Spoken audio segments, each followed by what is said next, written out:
Kasih karunia dan damai sejahtera dari Tuhan Allah Bapa kita, dan dari anaknya Tuhan Yesus Kristus menyertai kamu sampai selamanya. Amin. Selamat pagi saudaraku, selamat memuliakan Tuhan dengan semua aktivitas yang baik dipandu firman Tuhan dari Yehezkiel 37 ayat 23. Demikian firman Tuhan. Mereka tidak lagi menajiskan dirinya dengan berhala-berhalanya atau dewa-dewa mereka yang menjijikkan, atau dengan semua pelanggaran mereka. Tetapi aku akan melepaskan mereka dari segala penyelewengan mereka, dengan mana mereka berbuat dosa, dan mentahirkan mereka, sehingga mereka akan menjadi umatku, dan aku akan menjadi Allahnya. Demikianlah firman Tuhan. Bapak, Ibu, saudaraku yang terkasih dalam Yesus Kristus, berulang-ulang manusia berdosa. Dimulai dari Adam. Tetapi sekali lagi firman Tuhan nyata kebenarannya, bahwa Tuhan tidak menginginkan kematian orang yang berdosa, tetapi Dia menantikan, menunggu orang-orang yang berdosa itu berbalik dan meninggalkan dosanya, dan datang kepada Tuhan supaya hidup. Maka karena itulah ketika Adam jatuh ke dalam dosa, maka Tuhan juga senantiasa menyertai hidupnya. Dan demikian juga ketika umat Israel sering sekali berpaling dari Tuhan, menyembah ilah yang lain, melakukan tindakan-tindakan yang menjijikkan dengan segala dosa-dosa yang mereka lakukan. Tuhan berulang kali dengan kasih-Nya memulihkan mereka. Dan itulah janji juga yang diberikan Tuhan ketika umat Israel dibuang ke Babel, dan kemudian Tuhan memberikan penglihatan kepada Yehezkiel bahwa mereka akan dipulihkan kembali setelah Tuhan menyingkirkan semua berhala-berhala, ilah-ilah yang mereka sembah yang menjijikkan Tuhan itu. Dan setelah mereka menyesal juga dan memperbaiki diri, meninggalkan semua perlakuan-perlakuan penyelewengan mereka, perbuatan-perbuatan dosa mereka. Dan setelah Tuhan mentahirkan, mengkuduskan mereka. Dan penyelamatan Tuhan, pemulihan Tuhan, penebusan dosa yang dilakukan oleh Tuhan itu disempurnakan di dalam diri Tuhan Yesus.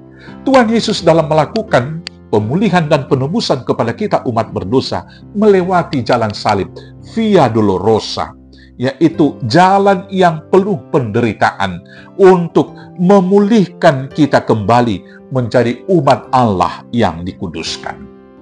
Jalan penderitaan yang dilalui oleh Yesus dengan ketaatan dan kesetiaan yang sempurna telah menjadi jalan kebenaran dan keselamatan bagi kita. Demikian juga halnya dalam konteks renungan hari ini. Hukuman dan pembuangan yang lakukan Allah kepada umat Israel dan Yehuda dipakai Allah untuk mengubah umat Israel supaya dikembalikan kepada panggilan mula-mula, yaitu Allah menjadi Tuhan atas mereka dan umat Israel jadi kepunyaan Allah untuk tugas menjadi saksi di dunia. Dalam hal ini mereka ditahirkan, dibersihkan, dikuduskan dari dosa-dosa mereka, disingkirkan dari dewa-dewa mereka, dan juga dari ilah-ilah yang disembah, sehingga mereka kemudian menjadi umat Allah. Dan yang lebih utama, mereka dipersatukan kembali antara Israel Utara dan Israel Selatan, Israel dan Yehuda. Bapak, Ibu, saudaraku yang terkasih dalam Yesus Kristus, demikian di dalam kehidupan kita ini.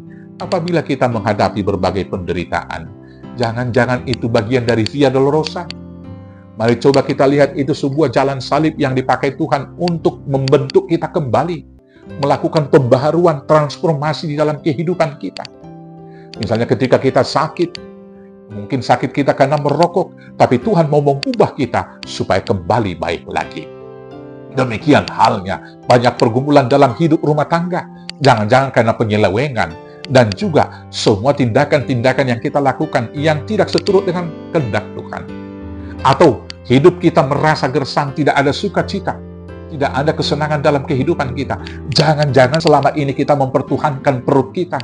Tujuan utama kita hanya untuk mencari kekuasaan dan juga kekayaan di dalam kehidupan, sehingga jiwa kita mungkin bisa hilang. Hari ini kita mau ditahirkan oleh Tuhan. Setelah ditahirkan, kita diperbaiki dari semua kesalahan-kesalahan. Dan selanjutnya, Tuhan Yesus membawa kita kepada Tuhan. Dan dengan demikian, kita menjadi umat kepunyaan Allah. Dan dengan dikuduskannya, dengan ditahirkan oleh Tuhan, kita akan dimampukan hidup bersekutu berdamai dengan sesama. Dengan kuasa kasih yang dari Tuhan, kita dapat mengasihi sesama kita. Dan juga dengan anugerah pengampunan yang diberikan kepada kita dapat mengampuni saudara kita, mengampuni teman persekutuan di gereja, dan mengampuni bahkan orang-orang yang melakukan kejahatan kepada kita. Karena itu Bapak Ibu Saudaraku yang terkasih, biarlah hidupmu ditahirkan, dikuduskan oleh Tuhan, sehingga engkau menjadi umat kepunyaan Allah yang dikuduskan, dan hidupmu dapat bersekutu dengan damai sejahtera dengan sesama.